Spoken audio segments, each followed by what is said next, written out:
हाँ, सच में दोगलापन है। जॉइनिंग होती है कुछ और, जेडी में लिखा होता है कुछ और। यस, आज हम बात करने वाले हैं कि आईटी में जॉइनिंग कैसे होती है और किस किस टाइप के प्रोजेक्ट्स होते हैं, कौन कौन से कैंपस होते हैं, ये सब आज हम डिस्कस करेंगे।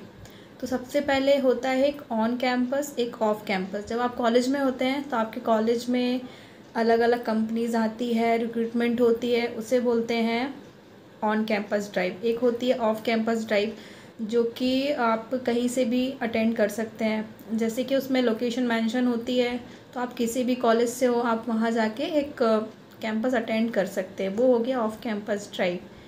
और एक हायरिंग होती है प्रोजेक्ट बेस पे। जैसे कि आप एक्सपीरियंस हैं तो किसी एक प्रोजेक्ट में अगर रिक्वायरमेंट है तो उस प्रोजेक्ट के लिए जो हायरिंग होती है उसे बोलते हैं project base recruitment.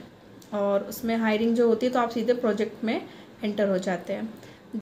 Fresher base पे जब हायरिंग होती है उसमें बहुत ही चीज़ों का ध्यान रखना होता है। जैसे कि जैसे ही आपका असेसमेंट कंप्लीट होता है, आपका सिलेक्शन होता है, आपको ऑफ़र लेटर मिलता है, देन जॉइनिंग होती है।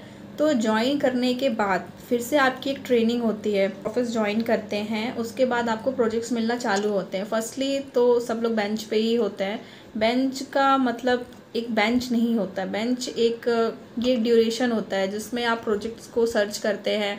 बहुत सारे टीम लीड आपसे कनेक्ट करते हैं, आपको प्रोजेक्ट असाइन करते हैं, तो आपको चूज़ करना होता है कि आपको किस प्रोजेक्ट में जाना है। तो उस टाइम इन बातों का ध्यान रखना बहुत ज़रूरी है कि आपका प्रोजेक्ट का डोमेन क्या है और इसका ड्यूरेशन क्या है। कभी कभी होता है कोई कोई प्रोजेक्ट या तो 6 मंथ्स के लिए होते हैं, आपको वो उसमें ज्वाइन करा देते हैं, हार्ड लॉक कर देते हैं। तो बहुत से बच्चे ऐसे होते हैं जैसे जो फ्रेशर बेस पे जा रहे हैं वो कुछ पूछते भी नहीं है, उनको डायरेक्ट प्रोजेक्ट मिलता है, वो उसमें हार्ड लॉक होते हैं तो वो काम करना चालू कर देते हैं।